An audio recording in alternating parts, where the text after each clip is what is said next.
just to see you today. You just I thought it couldn't was pass really... my opportunity to see you. Well, thank you.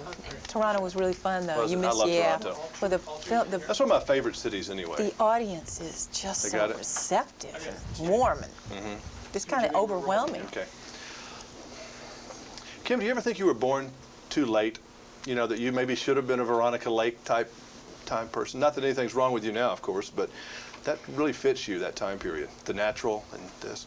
Yeah, I love the 40s and 50s period of time. I love filmmaking and movie stardom and all the magic and the mystique of that era. But, you know, someone else asked me this too. Would you have preferred to live in that era? And to be really honest, I think, although I'm sure they had their problems, and I'm sure it really hasn't changed that much.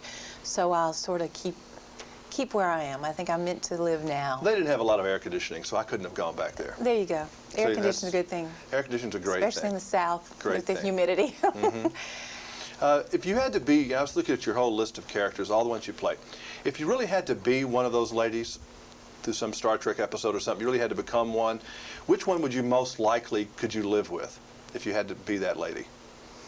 Of all the ones you've ever played. That's interesting. If I can think back on all of them, I'll tell you a really fun one that I thought was a real good-hearted, wonderful girl, was Nadine. You know Nadine? I like her, and Robert Benton wrote that script for me, but from a real person in this life. And she seemed to have a really good time, so I like her very much. And see, what every man is doing out there in television land right now is saying, God, I wish she would have said 9.5 weeks, and that would have just made me, Oh, no. That would have just ended my life. Oh no, Elizabeth was too complicated, and she was Like you're another. not. Oh my God. Like you're not, though. No, but I'm much simpler than that. I mean, I don't know. Elizabeth had a lot of